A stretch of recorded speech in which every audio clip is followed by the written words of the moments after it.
आज press conference बुलाने का मकसद ये है कि असम्बली का रिज़ल्ट आ गया, वो शहरियान के सामने है। हमें इस शहर में नाकामी मिली, मगर जो सरसरी एक जायज़ा लिया गया तो उसमें ये एक बात समझ में आई कि लोग हमारे मुद्दे, हमारे इशूज़ और जो हमारा काम काज रहा है, लोगों ने वो पसंद किया और एक बड़ी तादाद ने वो पसंद किया।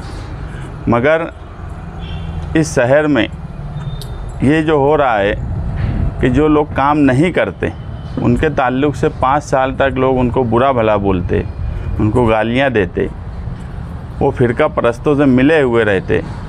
कहीं ना कहीं ये सब बात को बुरा माना जाता।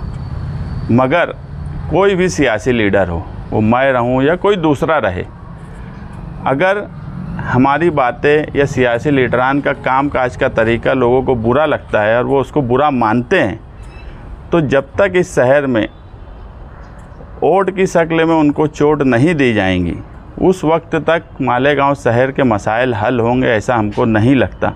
तुम किसी को भी कितना भी बुरा बोलो, कितना भी गाली दो, मगर जब उसको तुम वोट दे देंगे तो उसके लिए वो गाली और उसको बुरा बोलना कोई मतलब या कोई मायने नहीं रखता।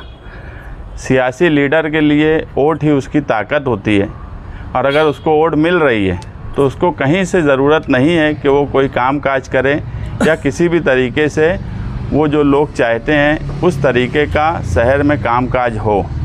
हमने इस शहर में रोज़गार के मसाइल पर बात की, तालीम के मसाइल पर बात की, यहाँ तक कि हमारे लीडरान अबू आसिम आज़मी और रईस शेख साहब, इन्होंने भी असम्बली में मालेगांव शहर के ताल्लुक़ से बात रखी। मैं तो यहाँ तक मानता हूँ कि अबू आसिम आज़मी साहब ने जितनी बात उनके खुद के हलके के लिए नहीं की, उससे ज़्यादा बात मालेगांव के लिए की। मगर इन सब बातों के बाद भी अगर शहरियान इस तरह का फ़ैसला करेंगे तो कहीं ना कहीं लीडरों में मायूसी आएंगी। हम ना पहले कभी मायूस हुए, ना अभी हम मायूस हो रहे हैं। हमें 4% वोट मिली, टोटल वोट का जो हिस्सा था उसका 4% हमको मिली। हमको अगर 1% भी वोट मिली होती तो भी हम मालेगांव शहर के मसाइल और मालेगांव शहर के लोगों के लिए काम काज करने में कोई कोताही ना पहले किए हैं ना आगे करेंगे। मगर आम लोगों तक अब किस तरीके से काम काज किया जाए, हम इससे पहले भी बोले कि अब कहीं ना कहीं हमको हमारा तरीका बदलना पड़ेगा। तो हम किस तरीके से काम काज करें, इसके लिए 13 दिसंबर को एक हम आम मीटिंग बुलाए हैं और उस मीटिंग में हम आगे का फ़ैसला करेंगे। उससे पहले हमने एक कमेटी बनाई है जो अलग अलग हिस्सों के लिए बनाई गई है। ज़ोन ए आगरा रोड का शुमाली हिस्सा, जिसमें वार्ड नंबर 3, 5, 6, 7 और 2 आते हैं, उसकी ज़िम्मेदारी अतर हुसैन अशरफ़ी, सुहेल अब्दुल करीम को दी गई है। ज़ोन नंबर 2, जिसमें वार्ड नंबर 12, 15, 16, 17 आता है, उसकी ज़िम्मेदारी 4 लोगों को दी गई है। कारपोरेटर आमीन फ़ारूक, खुर्शीद काबुल, अशफाक मेंबर जो नयापुरे के हैं, और कारपोरेटर मुजम्मिल वफ़ाती। इसी तरह ज़ोन नंबर सी, जो वार्ड नंबर 4 और 13 और 14 यानी गोल्डन नगर, जाफ़र नगर, ये हिस्से का है, यहाँ की ज़िम्मेदारी कारपोरेटर अब्दुल बाकी रासन वाले और मसीउल्लाह बेस्ट को दी गई है। और इसी तरह ज़ोन नंबर डी, जो गुरुवार वार्ड से लग कर जो पूरा हिस्सा आता है, जिसमें वार्ड नंबर 18, 19, 20 और 21, इसकी ज़िम्मेदारी मौलाना जाहिद नदवी और एडवोकेट तौसीफ़ शेख को दी गई है। ये लोग जो है इन सब वार्ड में जो हमारे लोगों ने काम किया है, और जो आम लोग हैं, जो शहर के बुनकर हैं, सरकर्दा अफराद हैं, जो शहर के ताल्लुक़ से 5 साल फ़िक्रमंद तो ज़रूर रहते हैं, मगर जब इलेक्शन आता है तो उस वक्त फ़िक्र करने की ज़रूरत सबसे ज़्यादा होती है। उस वक्त वो सिर्फ़ और सिर्फ बिरादरी के उसमें बढ़ जाते हैं। और आने वाला वक्त जो है, हमने माजी में देखा है कि मालेगांव शहर के साथ मुसलसल नाइंसाफ़ी हुई है। इससे पूरा शहर इनकार नहीं करता कि आउटर का जो हिस्सा है, वहाँ के जो मंत्री हैं, उन्होंने कुछ मतलब इस हिस्से के लोगों से मिलकर इतनी ताकत से इधर का फ़ंड और इधर के जो भी सरकारी दफातर थे वो उस हिस्से में ट्रांसफ़र कर लिए। और आने वाला वक्त कारपोरेशन इलेक्शन का है। हमें कहीं ना कहीं लगता है कि इस मर्तबा जो है उससे ज़्यादा ताकत से फ़िरका परस्त इस शहर को, ख़ास तौर से मालेगांव सेंट्रल को लूटने का काम करेंगे। जो मुस्लिम हिस्से की आबादी है उसमें जो सहूलत थी उसे ना इन 5-7 सालों में मिला और ना आगे मिलने का हमको कोई चांस लग रहा है। इसलिए हम आने वाले इलेक्शन में हमारा रूल इस तरह का रखना चाहते हैं कि हम ऐसा हिस्सा अदा करें इलेक्शन में कि फ़िरका परस्तों की ज़रूरत कारपोरेशन में ख़त्म हो जाए। वो किस तरीके से होगा वो ये कमेटी के लोग अलग अलग हिस्से में मिलकर बातचीत करेंगे। हम 2 चीज़ आने वाले वक्त में आम आवाम में लेकर जाने की कोशिश करेंगे। एक तो ये कि फ़िरका परस्तों की ज़रूरत नदी के उस पार की जो पार्टियां हैं जो हमारा 80% फ़ंड लेकर चली जाती, ऐसे लोगों की ज़रूरत आने वाले कारपोरेशन में हमको ना बचे। और ये हमको लगता है कि इसमें सबसे अहम रोल अगर कोई निभा सकता है तो वो मालेगांव शहर की समाजवादी पार्टी निभा सकती है और हम उस तरीके से कोशिश करेंगे। दूसरा, बिरादरीवाद के नाम पर ये शहर जिस तरीके से 15 सालों से बढ़ रहा है, हमने उस पर ध्यान नहीं दिया। हमने इशूज़ पर, हमने लोगों के कामकाज पर, इस पर हमने ज़्यादा फोकस किया, लेकिन उसको हम किस तरीके से ख़त्म करें इसकी कोशिश हमने नहीं की। और ये नतीजा था कि हमको इतनी कम वोट मिली। ये सिर्फ़ और सिर्फ बिरादरीवाद होने की वजह से हुआ। तो वो किस तरीके से ख़त्म हो, या हम क्या रूल ऐसा हमारा रहे इलेक्शन में, किसके साथ हम किस तरीके का रूल अदा करें, ये हम तय करेंगे ताकि बिरादरीवाद ख़त्म हो। और शहर काम काज को लेकर शहर के जो हालात हैं, इससे मैं फिर बोलता हूँ कि मालेगांव शहर में जो सरसरी हमने एक जायज़ा लिया उसमें ये बात बिल्कुल साफ़ हुई कि शहर के हालात बिल्कुल ख़राब हैं और शहर तामीर और तरक्की के नाम पर यहाँ कुछ नहीं हो रहा है। फ़िरका परस्तों ने इस शहर में जो होना चाहिए था वो होने नहीं दिया। और इससे पहले भी हम यही बोलते थे कि फ़िरका परस्तों ने अपना तरीका बदल लिया है। अब वो लोग जो है हमें बुनियादी सहूलत ना मिले, हमें कोई ऐसा सरकारी दफातर जो इस हिस्से में कामकाज के लिए हो वो ना मिले, इस तरह की फ़िरका परस्ती की जा रही है। और शहर की मिली शनाख्त जो है उसको ख़त्म करने की कोशिश की जा रही है। और आज जो है सरकार में जो महायुति बीजेपी की सरकार बनी है वो बहुत मजबूत सरकार बनी है। और इतनी मजबूत सरकार के बाद फ़ैसले अब उससे ज़्यादा मालेगांव शहर के लिए ख़तरनाक साबित होंगे, क्योंकि आप देखेंगे पार्लियामेंट का जो इलेक्शन था वो कहीं ना कहीं उसके रिज़ल्ट को भी महाराष्ट्र में एक इशू बनाया गया, मतलब मालेगांव को टारगेट किया गया। बार बार नीतीश राणे जो है, जब कमज़ोर सरकार थी, मिली जुली सरकार, कभी कोई इधर आ रहा जब कोई उधर जा रहा, उस वक्त मालेगांव शहर को मुसलसल टारगेट किया गया। अब बहुत मजबूत सरकार के साथ जब सरकार बनेगी तो हम ये मानते हैं कि महाराष्ट्र में सबसे ज़्यादा टारगेट मालेगांव शहर होगा। और ऐसे वक्त में अगर हम खामोश हो गए तो मालेगांव शहर में कोई कुछ करने वाला नहीं। लोग फ़िरका परस्तों के जूते संभालने में मस्त रहने वाले हैं।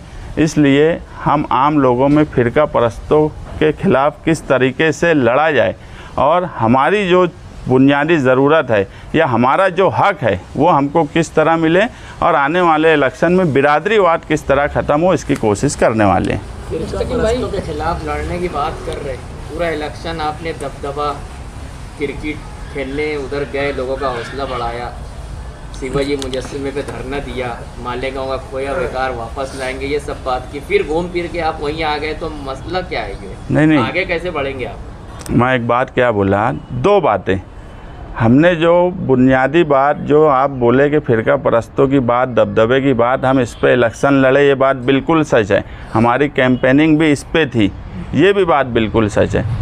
ये हो सकता है कि हमको जिस तरीके की कोशिश करना चाहिए थी उस तरीके की हम कोशिश नहीं कर पाए। आम आवाम को जो बात हमको समझाना चाहिए था वो हम उस ढंग से नहीं समझा पाए।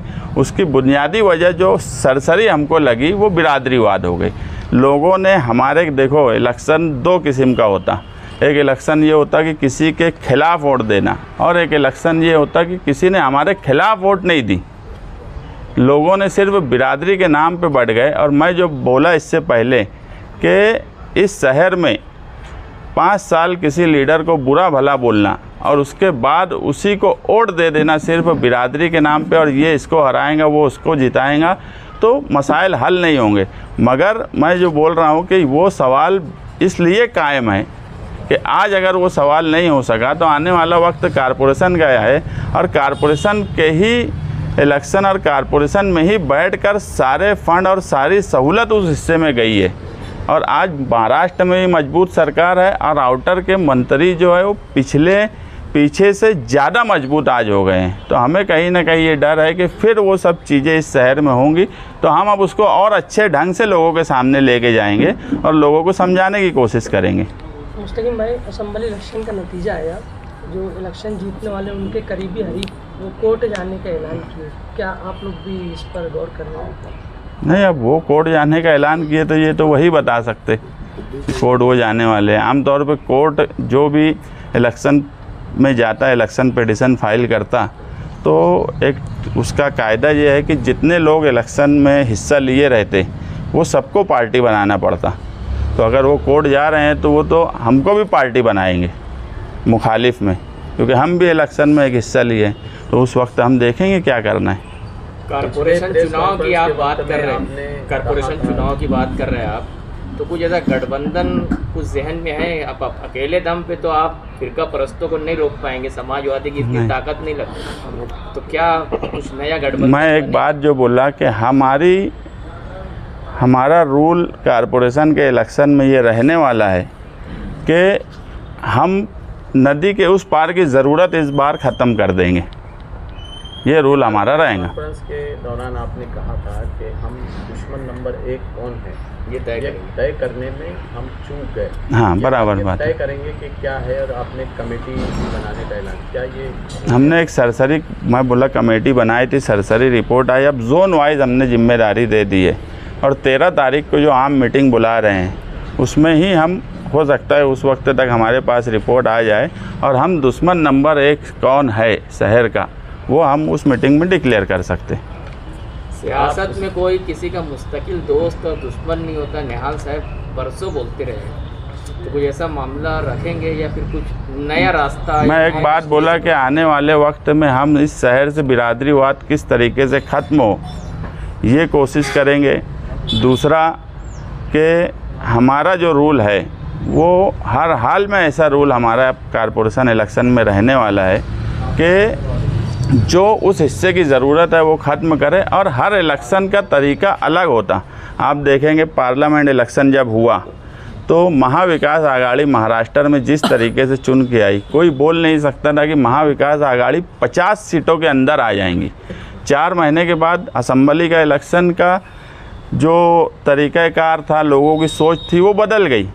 पार्लियामेंट के इलेक्शन में जो मालेगांव शहर ने 2 लाख वोट दिया, वही पंजे निशान पे 7,000 वोट दिया। तो इलेक्शन, हर इलेक्शन दूसरे इलेक्शन जैसा नहीं होता। जो आप बोले कि यार नहीं ऐसा लगता कि कारपोरेशन के इलेक्शन में हम लोग कोई बहुत ताकत से आ सकते हैं, तो कारपोरेशन के इलेक्शन की नौइयत बिल्कुल अलग होती है, असेंबली की बिल्कुल अलग होती है। असेंबली में 2 उम्मीदवारों ने बिरादरी के नाम पर अपने आप को अलग अलग हिस्से में बांट लिया, और ये इलेक्शन में जो सबसे बड़ी वो हुई, इलेक्शन शुरू होने से 2 महीना पहले मौजूदा एमएलए ने जो अंसारी बिरादरी का नाम लेकर जो बात बोली, वो कहीं ना कहीं दूसरी बिरादरी को भी एक साथ होने में ताकत का काम किया।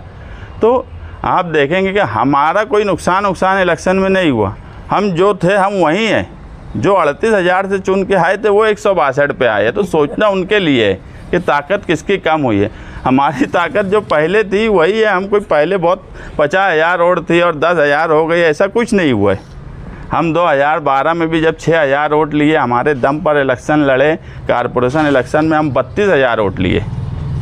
कारपोरेशन इलेक्शन जब हम 2000 उसके बाद अपने उस पर लड़े थे तो 32,000 वोट 2012 में हम लिए थे, हमारी 4 सीट आई थी। तो इलेक्शन की नौइयत अलग अलग होती है। कोई इलेक्शन, एक इलेक्शन का रिजल्ट का दूसरे इलेक्शन पे फ़र्क पड़ता है, ऐसा मैं नहीं मानता, और कहीं पे ऐसा नहीं होता। प्रेस कॉन्फ्रेंस में कहा था बिजली की, यार अब हमारा उसूल भी किनारे रख के कुछ सोचेंगे।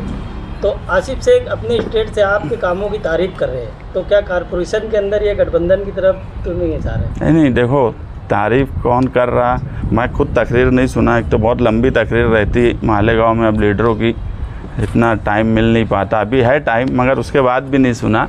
बात ये है कि काम काज को लेकर अगर सच बात देखेंगे तो ये कोई हमारे अपोज का आदमी भी और एक आम आदमी भी या मीडिया वाले खुद भी इस बात से इनकार कर ही नहीं सकते कि इस शहर में अगर अवामी और गरीबों का काम काज करने के लिए अगर कोई सरे फहरिस्त है तो बहरहाल समाजवादी के लोग हैं, इससे इनकार कोई नहीं कर सकता। लेकिन आम लोग जो है वो जिनको 5 साल बुरा भला बोलते हैं, हम वही एक बात जो बोले कि ओट की चोट से ही मसाइल हल होंगे, इसी पे हम आगे इलेक्शन लड़ने वाले। बदनवानी के खिलाफ जितनी शिद्दत आपने लड़ने की तो पिछले 1 साल या उससे पहले 1-1.5 साल से थोड़ी कम नज़र आ रही थी। आपको ये नहीं लगता कि आपकी तरफ जो ध्यान है आवाम का इसलिए नहीं गया, या फिर आप गारंटी देने में कामयाब नहीं हो पाए कि भाई हम ये थे? पिछले 1.5 साल से जो आपका ये देखा गया, आप शिद्दत से जितना लड़ते थे वो थोड़ा कम हो गया था। हमारा इलेक्शन में जो बात थी, एक बात कि बदनवानी की है, हम लोग जानबूझ के समझबूझ के हम उसको किनारे किए। हमने किसी का पेपर नहीं निकाले, ये तो समझने ही मत। मगर हम इलेक्शन में ये बात बिल्कुल सच है कि हम इस मामले में कंफ्यूज हो गए, इससे मैं इनकार नहीं करूँगा कि दुश्मन नंबर 1 कौन है। हम कंफ्यूज ये हुए कि अगर ये मामले को हम किसी एक लीडर की तरफ लेकर जाने की कोशिश करेंगे तो हमारे ऊपर जो इल्ज़ाम लगाया जा रहा है वो और शिद्दत से लगाया जाएगा। ये हमारी गलती थी, ये भी मैं तस्लीम करता हूँ, ये हमारी गलती थी, लेकिन हमसे वो गलती इलेक्शन में हुई है, आइंदा इंशाअल्लाह नहीं होंगी। गलती का खामियाजा आवाम को भुगतना पड़ा। नहीं, ऐसा है कि देखो आवाम को खामियाजा भुगतना पड़ा, आवाम को खामियाजा भुगतना पड़ेगा आने वाले वक्त में भी, क्योंकि जनरल एक बात बिल्कुल साफ़ है कि जो इतनी टूटी फूटी सरकार में 5 साल काम नहीं करवा पाए वो इतनी मजबूत सरकार में काम काज करवा पाएंगे ऐसा मुमकिन कहीं से नहीं है। जिनका इंटरेस्ट और दिलचस्पी ही काम काज को लेकर नहीं है तो इसका नुकसान तो आवाम को ही भुगतना है। लोग ये बोलते हैं कि हमारा नुकसान हुआ, मैं ये मानता ही नहीं हूँ कि हमारा नुकसान हुआ। नुकसान अगर किसी का हुआ है तो ये एक आम आदमी का और आम शहरी का इस इलेक्शन में नुकसान हुआ है, हमारा कोई नुकसान नहीं हुआ है। और नुकसान उनका हुआ है जो 3 लाख वोट जिस वक्त मालेगांव शहर में 2019 में थी, उस वक्त जो 38,000 वोट से चुन के आए थे, जब 3,43,000 वोट हुई है, यानी लगभग 50,000 करीब वोट बढ़ी है, उस वक्त वो 162 वोट से अगर चुन के आए हैं तो 50,000 वोट का नुकसान उनका हुआ है, हमारा कोई नुकसान इस इलेक्शन में नहीं हुआ है सियासी तौर पे। उस वक्त तो आप लोग उनके साथ थे, आज नहीं है तो नुकसान तो हम लोग 37,000 वोट से जिताए थे। हाँ, तो आज हम लोग नहीं है। हाँ। आज हम नहीं है तो वो 162 पे सिमट गए। मुस्तकीम भाई, आपने मुफ्ती इस्माइल साहब के साथ भी गठबंधन कर चुके हैं और आपने कहा हम उसूलों के हट के अब कुछ सोचेंगे और कुछ काम करेंगे, तो क्या ये ऐसा लगता, हम समझे ऐसा कि यार आने वाले दिनों के अंदर आतिफ शेख के साथ आप गठबंधन कॉर्पोरेशन में नहीं, आज ऐसा कुछ भी, मैं एक बात क्या बोला कि हमारा रूल इस इलेक्शन में ये रहने वाला है कि हमारा जो हिस्सा इलेक्शन में रहेगा और हम जिस तरीके से इलेक्शन लड़ेंगे, हमारी पहली कोशिश ये रहने वाली है कि मालेगांव शहर में इस हिस्से के लोगों की इतनी सीट आए, और वो हमारे बगैर किसी की मुमकिन नहीं है। ये सरसरी हमने जायज़ा ले लिया है कि नदी के उस पार की जो पार्टियां हैं जो इस शहर को लूटने का काम करती, उसकी ज़रूरत किस तरीके से ख़त्म करें, वो रूल हमारा इस इलेक्शन में रहेगा। इलेक्शन लड़ेंगे या ज़रूरत पड़ने पे गठबंधन करेंगे, 13 तारीख को बताएंगे। मुस्तकीम भाई, आपने बिरादरीवाद की बात की, लेकिन इस इलेक्शन के अंदर कहीं ना कहीं ये बात भी आ रही है कि मसाजिद, मदारिस और स्कूलों का इस्तेमाल किया गया इलेक्शन में, तो ये आप कहाँ तक सही मानते हैं? यार पूरे इलेक्शन में यही सुनते रहे, बस हमारे लिए इतना अच्छा है कि यार हम पर ये कहीं से इल्ज़ाम नहीं आया कि हम कोई मस्जिद, मदरसे या कोई दूसरी स्कूलों का यानी इस्तेमाल किए। मगर अब ऐसा है कि देखो, अगर हम किसी आलिम के बारे में कोई बात बोल दें तो सामने वाले फ़ौरन उल्मा का एहतराम, इन सब बातों पर बात करने लगते, मगर जब उनके स्टेज से ये सब बात होती है, वो जमीयत के सवाल पर हो, महाराष्ट्र जमीयत के या तुम्हारे मौलाना सज्जाद नुमानी के सवाल पर हो, मैं कल भी मेरा स्टैंड एकदम क्लियर था। अवैसी साहब आकर जो मौलाना सज्जाद नुमानी के बारे में बोले, सबसे पहले इलेक्शन के फ़ौरन बाद वो स्टेटमेंट हमारा था कि उससे महाराष्ट्र में नुकसान हुआ है, ये बात बिल्कुल सच है। मगर आप एक बात सोचो कि अवैसी साहब अपने स्टेज से ये तो ज़रूर बोले कि फतवा का जवाब भगवा हुआ, मगर जब फतवे का जवाब भगवा हो सकता तो इम्तियाज़ जलील की रैली जो निकली थी औरंगाबाद से बम्बई तक, मुझे बताओ कि आज हम अगर कोई ऐलान कर दे तो पुलिस हमको नदी के उस पार नहीं जाने देती। हज़ारों गाड़ी की रैली सरकार की मदद के बगैर बम्बई तक जा सकती है क्या, जिसमें ये नारा लगा कि तेरा मेरा क्या रिश्ता, ला इलाहा इल्लल्लाह। ये सियासी स्टेज से नारा नहीं होना चाहिए, ये मजहबी स्टेज से होना चाहिए, आम आदमी का होना चाहिए। जब फतवा भगवा हो सकता तो माइनॉरिटी का नारा, फिर जो मेजॉरिटी में बैठे हुए लोग हैं वो क्या जय श्री राम और उनका मजहबी नारा बना के लोगों को इकट्ठा नहीं करेंगे क्या? ये अवैसी साहब को खुद सोचना चाहिए, जिनकी वजह से मुसलसल सेकुलर पार्टियों का नुकसान महाराष्ट्र में इस मर्तबा हुआ है। उसमें अगर मौलाना सज्जाद नुमानी ज़िम्मेदार हैं तो उतने ही ज़िम्मेदार अवैसी साहब की पार्टी भी है।